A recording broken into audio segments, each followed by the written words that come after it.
বন্ধুরা good afternoon, welcome back to my channel. আমি তোমাদের বন্ধু চন্দ্রিমা এসে গেছি একটা নতুন দিন নিয়ে, নতুন ব্লগ নিয়ে, নতুন ভিডিও নিয়ে। দিনের অর্ধেক অংশ পার করেই ফেলেছি। দুপুরবেলা বুঝতেই পারছো, মেয়েকে দৌড় দিচ্ছে, মেয়ে ঘুমাবে। এক্সকিউজ মি, শরীরের অবস্থা আমার এত খারাপ, আমি সকাল থেকে ভিডিও করবার মতন অবস্থাতেই ছিলাম না, ঠিক আছে? এত ঠান্ডা আমার লেগে গেছে। সর্ষের তেল মানে রীতিমতন সর্ষের তেল মধ্যে স্নান করেছি, নোজ পিনটাও খুলে ফেলতে হয়েছে, এত ঠান্ডা লেগেছে সেই কারণে, ঠিক আছে? আমি নোজ পিন পরে থাকতে পারছি না, প্রচুর কষ্ট হচ্ছে। ওষুধ খেয়েছি তাও কমছে না। চলো বাকি দিনটা কীভাবে কাটি অবশ্যই তোমাদের সাথে শেয়ার করবো। আসছি। দুপুরবেলা একটু শুয়েছিলাম, তারপর উঠে সন্ধ্যে দিলাম। এই ফ্র্যাগনেন্স ক্যান্ডেলটা আজকে প্রথমবার জানলাম। দুঃখের বিষয়ে কোনো গন্ধই আমি পাচ্ছি না, না পাটাই স্বাভাবিক। যদিও যেমন গোপুসোনাকে দেখো, খুব ঠান্ডা লেগে গেছে। আর গোপুসোনা শরীর তো এখনও সেমই, তবে সত্যি কথা, মাতৃত্ব বলো পিতৃত্ব বলো, এগুলো অদ্ভুত একটা জিনিস, ঠিক আছে? মাতৃত্ব তো বিশেষ করে, মানে বাবারা খুব অ্যাক্টিভলি বেবির দায়িত্ব নিচ্ছে। যদি আজকাল সেটা দেখা যায় খুব, কিন্তু তাও মায়েরা তো যুগ যুগ ধরেই চলে আসছে। তো ইভেন আমি আর প্রতিদেব, আমরা মা বাবা হওয়ার পর লক্ষ্য করেছি, মানে আমরা দুজনের প্রতি যে কতটা পরিবর্তন আমাদের দুজনের মধ্যে এসে গেছে, ঠিক আছে? আমার যদি একটু শরীর খারাপ করতো, সারাক্ষণ শুয়ে থাকতাম, ঠিক আছে? মানে আমি নড়তে পারতাম না। কত অ্যাক্টিভ হয়ে গেছি জাস্ট এইটার জন্য, ঠিক আছে? ওর মুখটা দেখলেই মনে হয় উঠতে হবে, চলতে হবে, করতে হবে, ওর জন্য করতে হবে। মানে আমি বিয়ের পরেও প্রতিদেব আমাকে যদি কিছু একটু এদিক থেকে ওদিক হতো, অফিস যাওয়ার সময় সব করে দিয়ে শুয়ে থাকো, উঠবে না। দিনে 50 বার ফোন করে জিজ্ঞাসা করতো ওঠোনি তো।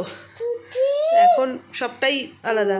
প্রতিদেব রাত্রিবেলা কালকে 11:30টার সময় বুবলাই পটি করেছে, পরিষ্কার করলো, তা আবার কিছুক্ষণ পর আবার করেছে।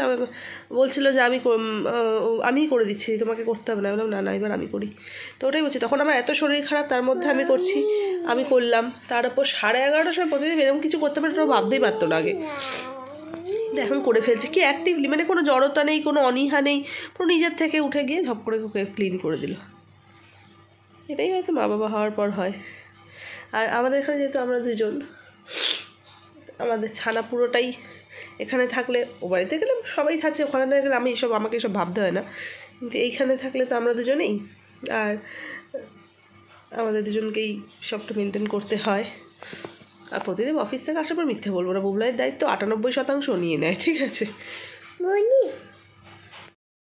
ভাইয়াদের বাড়িতে গেল, ফোন দেখতে বসেছিল, সেই সময় ভাইয়া এসে নিয়ে গেছে। বড় ব্ল্যাঙ্কেট বের করে ফেলেছি। এদিকে আজকে যেন গরম লাগছে, ওই জন্য হালকা করে ফ্যানটা চালিয়ে রেখেছি। এদিকে ব্ল্যাঙ্কেট, এদিকে ফ্যান, আর এদিকে আবার ঠান্ডা লাগা। ঘরটা একটু ঝাড় দিয়ে নিলাম। তো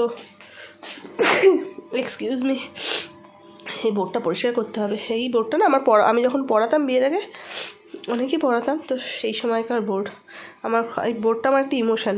তো যাই হোক, চলো বুবলাই আসুক। প্রতিদেব তো আসেনি এখনো। কে এসছে?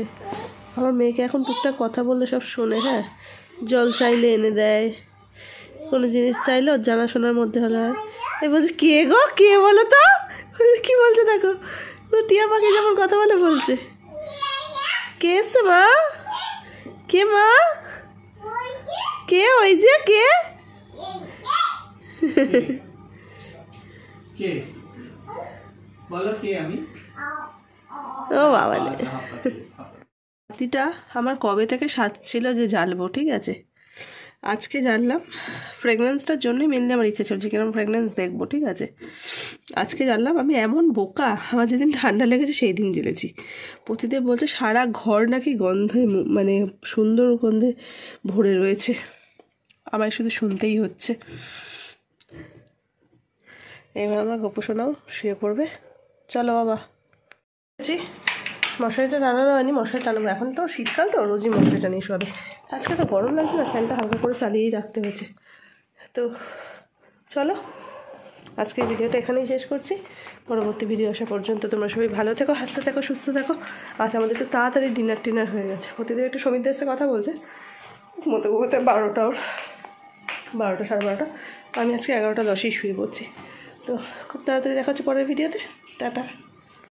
দেখো ভাইয়ের আশীর্বাদের সময় আমার আশীর্বাদ করার সিনটা না মানে ভিডিওটা না আমি দিতে ভুলে গেছিলাম, ওই জন্য আজকে আবার এইটা দিয়ে দিলাম।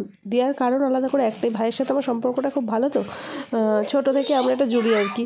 তো এই ভিডিওটা যাতে থেকে যায়, তো সেই কারণেই এই ভিডিওটা আজকে আবার নতুন করে আপলোড করা। তো চলো টাটা।